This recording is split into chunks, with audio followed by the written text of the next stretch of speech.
So did you kiss me? Mga ka-star, parang tayong mga fans ang mas naiinip pa kina Katrina Halili at Chris Lawrence. Sa sobrang tagal nating naghihintay, parang tinutubuan na tayo ng puting buhok kakaisip kung kailan ba talaga sila magpapakasal. Anumang panig ng mundo, ikaw naroroon ngayon, ka-star. Remember Pinoy Star TV, this is home. Hindi niya namalayan kasi sa sobrang kilig niya. Ikaw ba, ka-star, naiinip na rin? Or baka sa sobrang excitement nagiging pakialamera na rin tayo sa love life nila? Pag-usapan natin. Ano nga ba?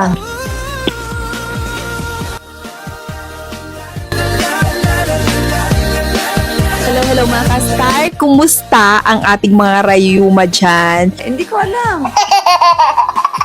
They wanna know. So bakit natin tinanong yung mga rayuma? Kasi naman sa paghahantay nating mga fans, mukhang nirarayuma na tayo mga ka-star. But anyway mga ka-star, aminin natin, iba talaga ang tibok ng puso kapag ang pinag-uusapan ay ang nag-iisang kapuso. Primera kontrabida na si Katrina Halili mga ka-star. At syempre ay ang kanyang partner na si Papa Chris Lawrence mga ka-star. So kilig kung kilig kumbaga. Parang nai-imagine ko na kung paano kinikilig yung ating mga mga kakatrina dyan, ka-KKK. Pero teka muna mga ka-star. Napansin nyo ba ang huling hirit ng mga fans kamakailan lang? 'Di ba? Parang lagi silang nagmamadali. Parang mas excited sila. Parang gusto na nilang pakialaman talaga na kung pwede lang sila na yung bumili ng gown para kina Katrina, 'di ba mga ka-star? So I nai-imagine ko na baka naman pag ikinasal ito napuno ng ng mga regalo, baka lahat ng fans nagregalo sa kanila.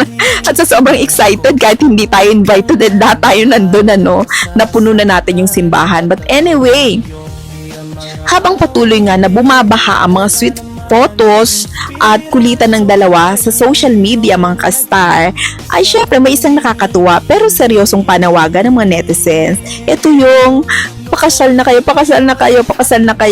tumatanda na kayo, pero ang totoo, kaming mga fans ang tumatanda na kakahintay sa inyo dahil hindi naman mukha kayong tumanda, mukha kayong fresh na fresh, habang kaming mga fans ay at kami yatang nagkakaroon ng mga gray hair, kakahintay sa inyo. At ang mga rayuma dyan, ang ating mga ka-star, kasi naman, di ba, meron na tayo dyan mga senior, at marami tayong senior na mga fanatics dyan ni KKK mga ka-star, di po ba? So, bakit nga ba gigil na gigil ang mga fans na makita silang maglakad sa altar, mga ka-star? So, patagal-tagal din pong naging pribado at tahimik ang buhay pag-ibig ni Katrina. Alam naman natin na nakafocus nga siya sa kanyang karera at sa pagiging hands-on at mapagmahal na ina sa kanyang anak na si Katie mga ka-star.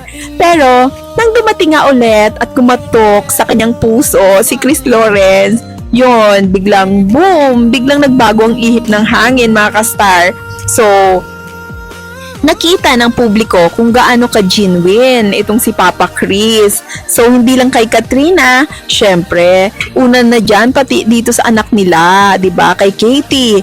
Pero dito natunaw ang puso ng mga fans dahil di ba nga, from angas boy na parang hindi marunong mag-smile, ay ito ngayon, sobrang sweet, sobrang bait, sobrang gentleman, lahat na ng sobrang okay, lahat na kay Papa Chris. So, hala, ito na yata ang plot twist ng buhay ni Katrina na matagal nating ipinagdarasal. True yun, mga ka-star. Makita naman natin sa mga comment sections na talagang dami nagpa-pray para sa kanila. Kaya mapapasana all ka na lang talaga na sana naman sa akin may nagdadasal din, di ba? Pero teka, sandali lang mga ka-star. Bago natin ihanda ang mga barong at gown natin para sa kasalan, kailangan muna natin magpreno. Dahil kung ang dahilan ng pagpapakasal ay dahil tumatanda na tayo mga fans, nako, mali yan. Opo, mali ang mindset na yan mga ka-star. Kasi po, sa tingin nyo, dapat silang magmadali dahil lang sa pressure ng mga tao sa paligid. O dahil tumatakbo ang oras ng mga fans, Diyan tayo nagkakamali. Sa totoo lang mga ka-star, sa totoong buhay, ang kasal, syempre, ay hindi isang karera o racetrack na may timer. So, hindi to parang sine, mga ka-star, na kailangang matapos bago sumakit ang likod ng mga nanonood. So, itong si Katrina at si Chris, mga ka-star, ay nasa edad at estado ng buhay kung saan alam na nila ang kanilang priority. So, nakikita natin sila masaya, nag-e-enjoy sa kumpanya, sa company ng bawat isa, mga ka-star, at bumubuo ng solidong pundasyon. Solid foundation ng walang minamadali. So, gano'n, tayo nagmamadali, sila hindi. Nakakaloka ito. So, ang tunay na pag-ibig, mga ka-star, ay hindi nakabase sa pressure ng fans, kundi sa kahandaan ng dalawang puso. Nakakaloka to. 15 years na kayo naghahanda, parang awa nyo na. So, ito na talaga. Hindi na mapigil, ha. Sinasabi kong mag-wait tayo, mga ka-star, tayo mga fans, pero parang hindi ko na mapigil. Parang ako din natataranta. Kaya sa mga fans na nakakaramdam na ng lamig ng tuhod at naghihintay ng kasalang Chris at Katrina, chill lang muna tayo, mga ka-star. Uminom muna tayo ng vitamins at mag-inat-inat, stretching, mga ka-star, dahil ang mahalaga po ay nakikita natin silang masaya at nagmamahalan. So, kumbaga, parang inggit na lang tayo sa kanila. Nakikita natin silang ganon.